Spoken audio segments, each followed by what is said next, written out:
ਸਿਆਣੇ ਨੇ ਕਿ ਆਪਣੀ ਨਜ਼ਰ 'ਚ ਹਯਾ ਪੈਦਾ ਕਰ ਤਾਂ ਕਿ ਤੇਰੀ ਧੀ ਭੈਣ ਵੀ ਬੁਰੀ ਨਜ਼ਰ ਤੋਂ ਬਚੇ। ਜੇ ਤੁਸੀਂ ਆਪਣੀ ਨਜ਼ਰ 'ਚ ਹਯਾ ਨਹੀਂ ਨਾ ਪੈਦਾ ਕਰਨਾ ਤੇ ਕਿਸੇ ਦੀ ਧੀ ਭੈਣ ਨੂੰ ਬੁਰੀ ਨਜ਼ਰ ਨਾਲ ਵੇਖਣਾ ਤੇ ਤੁਹਾਡੀਆਂ ਧੀਆਂ ਭੈਣਾਂ ਵੀ ਸੋਚ ਲਵੇ ਜੇ ਬੁਰੀ ਨਜ਼ਰ ਤੋਂ ਮਹਿਫੂਜ਼ ਨਹੀਂ ਰਹਿਣ ਲੱਗੀਆਂ। ਇਸੇ ਤਰ੍ਹਾਂ ਤੁਹਾਨੂੰ ਇੱਕ ਵਾਕਿਆ ਸੁਣਾਉਣਾ। ਇੱਕ ਬੰਦਾ ਸੀ, ਉਹਦੀ ਜਨਾਬ ਬੇਗਮ ਫੌਤ ਹੋ ਜਾਂਦੀ ਹੈ, ਬੱਚੇ ਛੋਟੇ ਹੁੰਦੇ ਨੇ, ਇੱਕ ਵੱਡੀ ਕੁੜੀ ਹੁੰਦੀ, ਬਾਕੀ ਬੱਚੇ ਛੋਟੇ ਹੁੰਦੇ ਨੇ। ਕੁਝ ਅਰਸਾ ਗੁਜ਼ਰਦਾ ਉਸ ਘਰ 'ਚ ਗੁਰਬਤ ਆ ਜਾਂਦੀ ਹੈ, ਉਹ ਬੰਦਾ ਬਿਮਾਰ ਹੋ ਜਾਂਦਾ, ਬੱਚੇ ਛੋਟੇ, ਧੀ ਇੱਕ ਜਵਾਨ ਹੁੰਦੀ ਹੈ। ਉਹ ਜਨਾਬ ਹਾਲਾਤ ਮੁਸ਼ਕਿਲ ਆ ਜਾਂਦੇ ਨੇ ਘਰ ਦੇ, ਅਤੇ ਉਹ ਧੀ ਜਿਹੜੀ ਹੈ ਨਾ ਬੜਾ ਚਾਰਾ ਲਾਉਂਦੀ ਹੈ ਕਿ ਮੈਂ ਸਪੋਰਟ ਕਰਨਾ ਘਰ ਦੀ, ਲੇਕਿਨ ਉਹਨੂੰ ਕੋਈ ਨੌਕਰੀ ਨਹੀਂ ਮਿਲਦੀ। ਅੱਕ ਕੇ ਮਜਬੂਰ ਹੋ ਕੇ ਉਹ ਜਿਸਮ ਫਰੋਸ਼ੀ ਦੇ ਅੱਡੇ 'ਤੇ ਚਲੀ ਜਾਂਦੀ ਹੈ।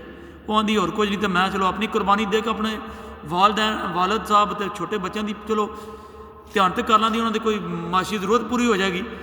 ਉਹ ਜਨਾਬ ਸਾਰਾ ਦਿਨ ਗੁਜ਼ਾਰਦੀ ਜਿਸਮ ਫਰੋਸ਼ੀ ਦੇ ਅੱਡੇ 'ਤੇ। ਬੰਦੇ ਆਉਂਦੇ ਨੇ, ਦੂਜੀਆਂ ਕੁੜੀਆਂ ਨੂੰ ਤਾਂਗ ਜਾਂਗ ਕਰਦੇ ਨੇ, ਲੇਕਿਨ ਉਸ ਕੁੜੀ ਵੱਲ ਕੋਈ ਬੰਦਾ ਨਹੀਂ ਵਹਿੰਦਾ। ਸਾਰਾ ਦਿਨ ਰਹਿੰਦੀ ਹੈ ਲੇਕਿਨ ਕੋਈ ਉਹਦੀ ਉੱਥੇ ਵੀ ਆਮਦਨ ਕੋਈ ਨਹੀਂ ਹੁੰਦੀ, ਬੰਦਾ ਉਹਦੇ ਵੱਲ ਵਹਿੰਦੇ ਕੋਈ ਨਹੀਂ।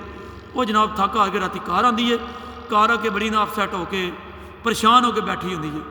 ਉਹਦਾ ਵਾਲਦ ਪੁੱਛਦਾ ਕਿ ਬੇਟੀ ਕੀ ਮਾਮਲਾ ਹੈ, ਕਿਉਂ ਪਰੇਸ਼ਾਨ ਹੈ?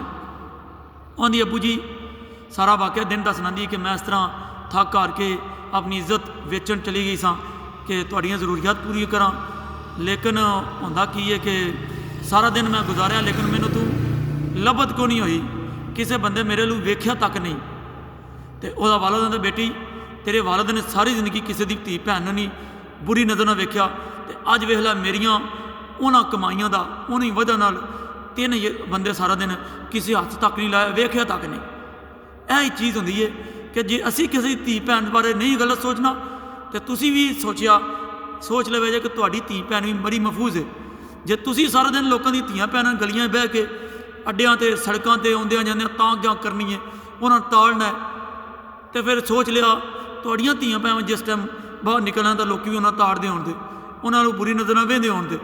ਲਿਹਾਜ਼ਾ ਦੁਨੀਆ ਮਕਾਫਾਤੀ ਅਮਲ ਹੈ, ਇੱਥੇ ਜਿਹੜਾ ਬੋਣਾ ਜੇ ਉਹ ਹੀ ਕੱਟਣਾ ਜੇ। ਜੇ ਤੁਸੀਂ ਲੋਕਾਂ ਦੀਆਂ ਧੀਆਂ ਦੀ ਇੱਜ਼ਤ ਮਹਿਫੂਜ਼ ਰੱਖੋਗੇ ਤਾਂ ਤੁਹਾਡੀਆਂ ਧੀਆਂ ਦੀ ਰੱਬ ਮਹਿਫੂਜ਼ ਰੱਖੇਗਾ ਇੱਜ਼ਤ। ਜੇ ਲੋਕਾਂ ਦੀ ਧੀਆਂ ਦੀ ਇੱਜ਼ਤ ਉਛਾਲੋਗੇ ਤਾਂ ਤੁਹਾਡੀਆਂ ਧੀਆਂ ਭੈਣਾਂ ਦੀ ਰੱਬ ਇੱਜ਼ਤ ਉਛਾਲੇਗਾ ਇੱਕ ਦਿਨ। ਅਤੇ ਲੇਕਿਨ ਉਸ ਟਾਈਮ ਪਛਤਾਵਾ ਰਹਿ ਜਾਂਦਾ, ਹੋਰ ਕੁਝ ਨਹੀਂ ਰਹਿ ਜਾਂਦਾ। ਜਿਸ ਟਾਈਮ ਵਕਤ ਗੁਜ਼ਰ ਜਾਣਾ ਫਿਰ ਪਛਤਾਵਾ ਲੈ ਜਾਂਦਾ।